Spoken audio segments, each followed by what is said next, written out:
Hello guys, जय श्री राम। और खाटू श्याम जी के रास्ते में आगे बढ़ते हुए मैं नोएडा क्रॉस करके दिल्ली में आ गई हूँ। और ट्रैफिक देख के अंदाज़ा हो ही गया होगा कि आपका दिल्ली में स्वागत है।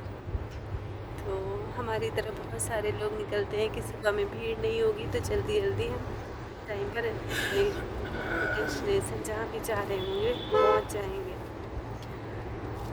तो अभी तो ये सोचना बेकार ही है कि भीड़ नहीं होगी, ट्रैफिक नहीं होगा। तो चलिए आगे बढ़ते हैं। अभी तो एम्स के नज़दीक हैं हम। और सामने एक गुरुद्वारा है, जय बाबा जी, जगमग करता हुआ। ईश्वर तो एक ही है, बस नाम उनके अलग होते हैं। जब मैं ग्रेजुएशन कर रही थी तो मैंने साथ में स्काउट भी किया था, प्रवेश, प्रवीण और निपुण। तो इन 400 मीटर तो इसमें हमारे सर हम लोग से गाना गवाते थे।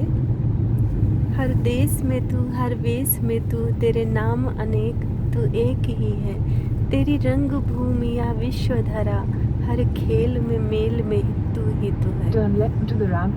तो ईश्वर एक है, बस नाम उनके अलग अलग हैं। Continue on national highway. और अभी मैं गुरुग्राम की तरफ निकल चुकी हूँ दिल्ली से।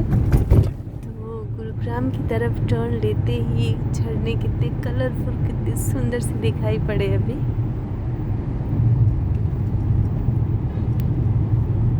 और कई बार कुछ पन्ने किताबों के याद आते हैं कि जब हम उनको देखते थे तो उस टाइम ये नहीं पता होता था कि हम उसी शहर के होके रह जाएंगे। और आज मेरे लिए यही है कि दिल्ली कभी मेरे लिए किताबों में थी और आज किताबों से बाहर निकलकर मैं उस दिल्ली में हूँ। और ऐसा लगता है कि अब यहीं की होकर रह जाऊँगी। और अब आगे मैं आप लोगों को अपने साथ घुमाती रहूँगी। नेक्स्ट जो ट्रिप जो मैंने सोचा है जाने का वो है नीम करोली बाबा और उसके बाद वैष्णो देवी। तो आप लोग मेरे साथ मेरे वीडियो के माध्यम से बने रहिए और आप लोग भी भगवान के दर्शन करते रहिए। और निकलने से पहले कल मैंने 1-2 यूट्यूब चैनल देखे थे खाटू श्याम यात्रा के। तो वो लोग बोल रहे थे कि 7-7.5 घंटे लग जाते हैं दिल्ली से। तो मैं सोचती थी कि 300 किलोमीटर और 7.5 घंटे, मुझे कुछ समझ में नहीं आया था उस टाइम, बहुत ज़्यादा ध्यान नहीं दिया। बट अभी मुझे उस चीज़ का मतलब समझ में आ रहा है कि 7.5 घंटे क्यों लगते हैं इतनी ज़्यादा ट्रैफिक में। जब आप 45-50 की स्पीड में जाओगे तो ऑब्वियस सी बात है 7.5 घंटे लग ही जाने हैं। देखते हैं कितने घंटे लगते हैं हमें, भी खुद पे एक्सपीरियंस होता है तभी बेटर पता चलता है। चमक ये दमक फूल बगियन में, सब कुछ सरकार तुम्हें से। और अभी तक हम राष्ट्रीय राजमार्ग 48 से होकर आ रहे हैं 300 मीटर्स और हमारा पहला टोल आ गया है। और अभी गुरुग्राम क्रॉस हो गया है मानेसर, यहाँ से 4 किलोमीटर है।